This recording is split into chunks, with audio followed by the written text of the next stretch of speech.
Saludos a todos los oyentes, bienvenidos a este espacio de personajes bíblicos. Hoy vamos a hablar de una mujer que menciona el Antiguo Testamento, una mujer que tenía un padre muy conocido. Su padre era David. Su historia la puedes leer en el segundo libro de Samuel, capítulo 13, versículo 1 en adelante. Tamar era hermosa, como su padre David. Joven e inocente, fue ingenua con respecto al peligro que le acechaba dentro de su propia familia, y que su medio hermano la mirara solo como un objeto de su lujuria, destruyendo su futuro como resultado, y que su padre, el rey, no hiciera nada para protegerla, hizo que otro de sus hermanos asesinara a este hermano que podríamos decir acosó y violó a su hermana Tamar. Lo que Amón llamaba amor era lujuria. Solamente fue necesario el susurro de un falso consejero para que el joven comenzase una trama que condujo a su destrucción. Siguiendo el consejo de ese consejero, él fingió estar enfermo. Entonces Amón le pidió a su padre que Tamar fuese a su casa y le preparase comida. Por tanto, ella fue y horneó pan, aunque no era pan lo que el medio hermano de Tamar quería en realidad. Él le dijo a solas que durmiese con él. Llena de horror, Tamar trató de advertirle del peligro de su deseo, pero cuando no pudo persuadirla, Amón, tristemente, la violó. Inmediatamente su culpabilidad se convirtió en ira y la expulsó de su casa. Afligida, Tamar puso ceniza sobre su cabeza y se rasgó los vestidos, indicando lo que había sucedido. Entonces se dirigió a casa de su hermana Absalón, donde encontró consuelo y apoyo. Ya que el rey David no hizo nada con respecto al mal causado a su hija, su hermana Absalón tomó cartas en el asunto. 2 años después del suceso, él tramó la muerte de Amón. No mucho tiempo después, conspiró para obtener el trono. Los horribles hechos que conforman la experiencia de Tamar, no solo la violación en sí, sino también los efectos que ésta tuvo sobre su futuro, su bienestar emocional, no se alejan demasiado de lo que experimentan muchas mujeres hoy. Tristemente, las estadísticas revelan que hay una asombrosa cantidad de mujeres que han sido violadas por miembros de su familia cuando eran pequeñas o jovencitas. Los efectos de esas experiencias pueden perseguir a una mujer durante toda su existencia, incluyendo en la relación que tenga con su marido, con sus amigos, sean varones o mujeres, y con sus hijos.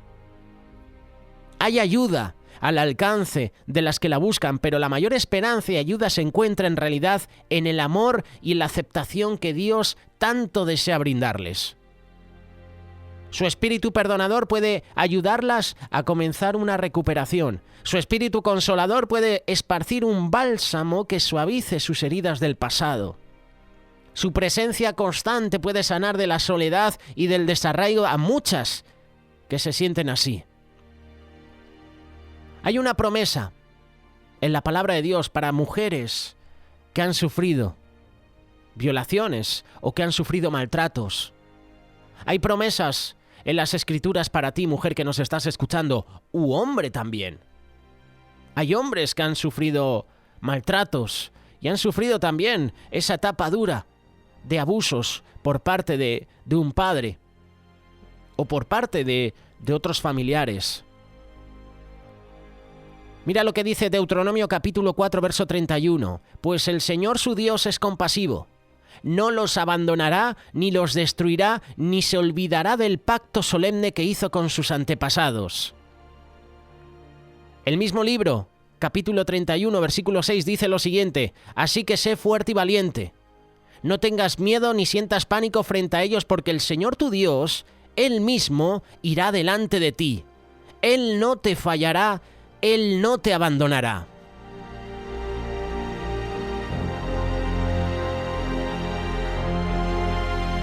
Pero sobre todo, el pasaje por excelencia que recomendamos a todos los hombres y a todas las mujeres es el Salmo 27, versículo del 7 en adelante. Escúchame cuando oro, oh Señor. Ten misericordia y respóndeme. Mi corazón te ha oído decir, ven y conversa conmigo. Y mi corazón responde, aquí vengo, Señor. No me des la espalda. No rechaces a tu siervo con enojo. Tú siempre has sido mi ayudador. No me dejes ahora, no me abandones. Oh Dios de mi salvación, aunque mi padre y mi madre me abandonen, el Señor me mantendrá cerca. ¿Has estado alguna vez en la situación de Tamar, metiéndote inocentemente en problemas, los cuales te explotaron en la cara causando gran daño? Como cristianos debemos vivir de modo inocente, pero no esperar que personas malvadas hagan lo mismo. Al guardarnos contra el pecado, también necesitamos guardarnos contra los pecadores.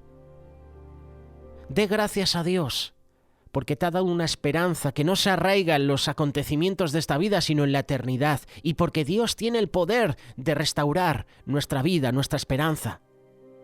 Confiese cualquier desesperanza que sienta con respecto a su vida y pídale a Dios que le muestre que realmente Él se preocupa por ti.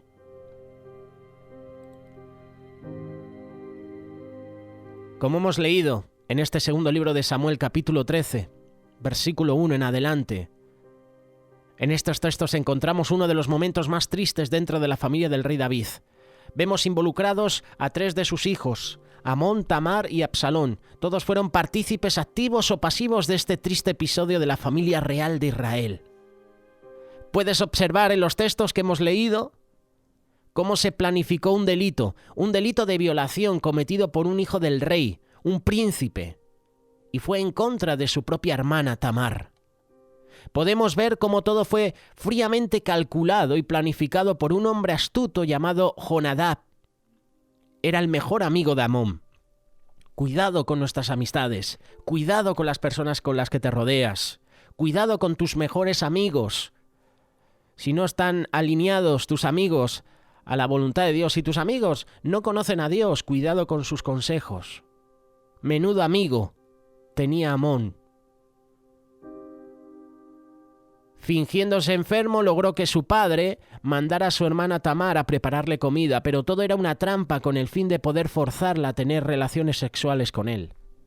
Tamar era una princesa, era virgen y tuvo que pasar por uno de los eventos más traumantes para cualquier mujer.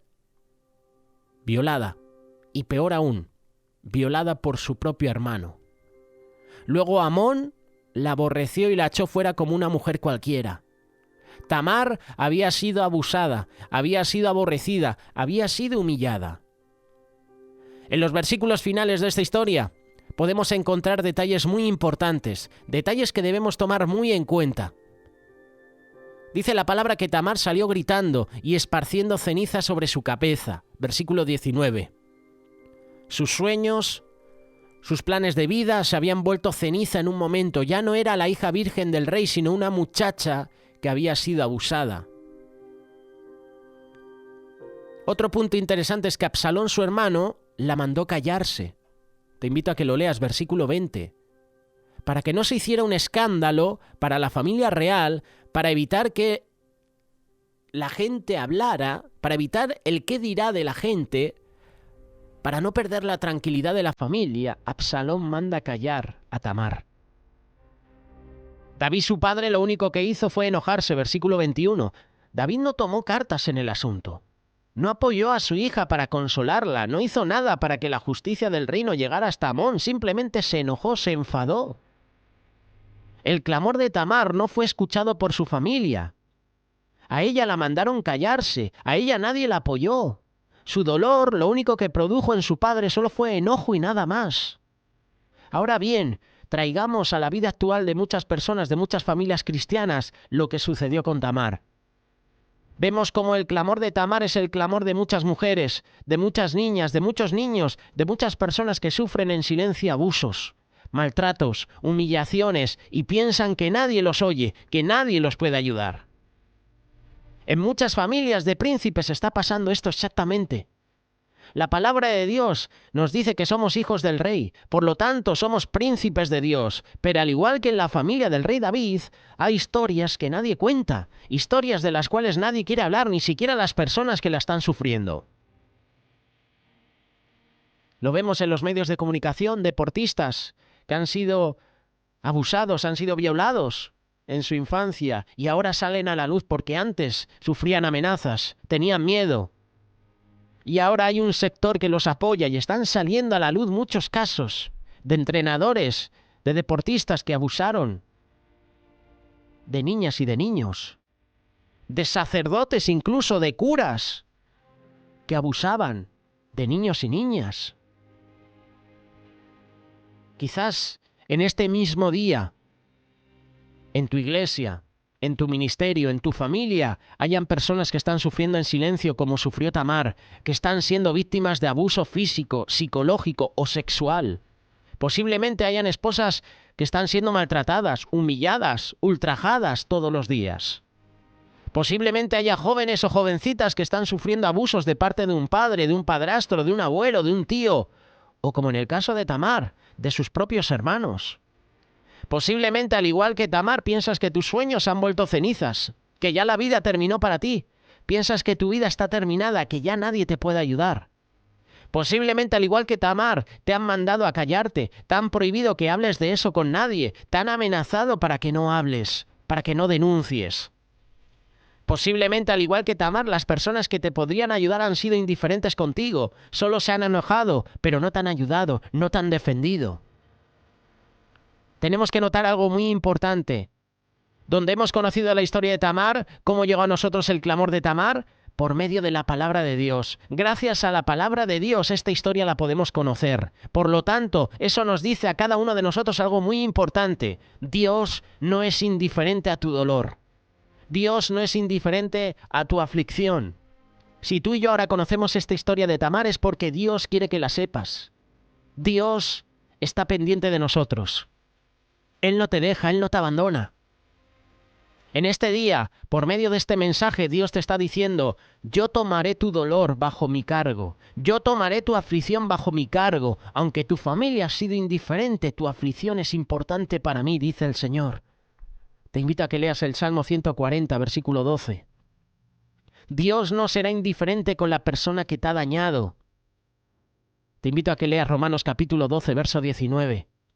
Posiblemente en tu corazón, en este momento solo hayan deseos de venganza, de odio, de amargura, pero el Señor nos dice hoy, deja lugar a la ira de Dios. No te llenes de ira, porque mía es la venganza, dice el Señor. En nuestras fuerzas, en nuestra propia voluntad, seguramente tomaríamos esa venganza y intentaríamos hacer justicia. Pero Dios te dice, mía es la venganza. No permitas que tu corazón se llene de odio. Solo confía que el Señor te defenderá. Confía que el Señor hará justicia. Yo siempre lo comparto. Dios hace justicia. Tenemos un Dios misericordioso, un Dios bueno. Dios hará justicia a su tiempo. Dios está esperando que busques consuelo en Él, como dice Isaías capítulo 51, verso 3. Quizás te preguntes, ¿por qué Dios ha permitido esto en mi vida?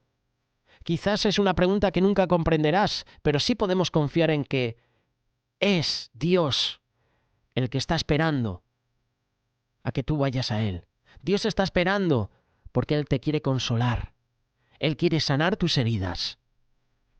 Usemos las autoridades que Dios ha dejado para nuestra protección y bienestar. Muchas veces hemos crecido bajo enseñanzas machistas, tanto en nuestra familia, en la escuela y hasta en la iglesia, donde nos dicen, aguante, soporte, no diga nada. Y por esa enseñanza, esposas, hijos, hijas viven una vida de maltrato físico, emocional, sexual. Pero las autoridades son instrumentos de Dios para nuestro bien. Y si nos oponemos a usar la autoridad establecida por Dios, no estamos resistiendo a lo establecido por Dios, nos estamos resistiendo a lo establecido por Dios. Y Dios ha dejado las autoridades, las leyes, los jueces para castigar al que hace lo malo y para proteger a los que están sufriendo. Tristemente, aquí en España Esto es una mentira. En alguna ocasión te lo he compartido. Aquí han aprobado la ley del solo sí es sí. Se están soltando a violadores, abusadores sexuales, los están soltando a la calle. Las penas de prisión en la cárcel se les está reduciendo por esta ley. Ley feminista, por cierto. Aquí en España tenemos un ministerio de igualdad, que de igualdad no tiene nada. Sale más favorecido el agresor, el violador, el abusador, que la víctima. Y hay gente que sigue votando a estos partidos. Esto es lo triste de España. Y tristemente cristianos. Yo siento cada vez más que Dios está trayendo juicio a España. No solo por las personas que no creen en Él, sino también por los que se dicen ser cristianos y votan a la izquierda. Y no te voy a hablar de política y no te voy a decir a quién tienes que votar, pero ya vemos que los países de izquierda o los partidos de izquierda son los que promueven estas leyes. La ley del solo sí es sí, por lo menos aquí en España, y seguramente en tu país. Es de hipócritas votar a un partido que está a favor del aborto. A mí me hace gracia porque aquí en España, sobre todo los evangélicos, votan a la izquierda. Votan a partidos que están a favor de la eutanasia, del aborto, que están a favor de leyes que perjudican a la familia. Y luego les ves en los cultos levantando las manos. Aquí en España lo estamos viendo. Y luego nos preguntamos, Señor, ¿por qué permites esto, Señor? ¿Por qué permites aquello? ¿Por qué hay sequía en España? Oye, vamos a orar para que Dios envíe lluvia. A lo mejor Dios no envía lluvia porque estamos siendo personas tibias. Y dice la palabra que a los tibios Dios los vomita de su boca. Tristemente, hay evangélicos, hay pastores que votan al socialismo. Y luego empezamos a hacer reuniones buscando a Dios en oración para que Dios cambie España. Dios ha dejado las autoridades, las leyes, los jueces para castigar al que hace lo malo, para proteger a los que están sufriendo. Y aquí en España, como te decía, tenemos leyes que no protegen a la víctima, protegen al agresor, al malvado. Por eso yo me agarro a esta palabra: no tengas temor. No es pecado usar a la autoridad para nuestra protección. El pecado es saber lo que es bueno y no hacerlo. Y este es un mensaje para esos pastores, para esas personas que se dicen ser cristianos y llaman a lo bueno malo y a lo malo llaman bueno. En diferentes países estamos en tiempo de elecciones, en tiempo de votaciones. Y luego nos lamentaremos de lo que estamos votando. Unos dirán, lo mejor es no votar. Sí, puede ser. No hay ningún partido al que votar, ¿verdad? Ninguno. Pero tú tienes derecho a voto también. Y tú tienes que ser consecuente con lo que haces, con tu voto. Recuerda en este día esta palabra. El clamor de Tamar quedó en silencio en su familia, pero no en la palabra de Dios. Y en este día Dios te dice: yo escuché tu clamor y yo te voy a defender. Cuando otros no lo hacen, yo te voy a defender. Si es la primera vez que nos escuchas, si es la primera vez que escuchas hablar de Dios, si has rechazado a Dios durante toda tu vida y estás pasando por este momento, por el momento que ha pasado Tamar o por cualquier otro momento, tu familia no te quiere, tus compañeros de trabajo te desprecian, Dios te escucha. Dios te dice: yo ya escuché tu clamor y te voy a defender. Haré justicia contigo. Créelo, porque es una promesa que viene de parte de Dios. Créelo, Él te ayudará. Solo tienes que clamarla a Él. Señor, tú eres mi justicia. Te necesito. Clama a mí y yo te responderé, dice el Señor. Jeremías capítulo 33, versículo 3. Que Dios te bendiga.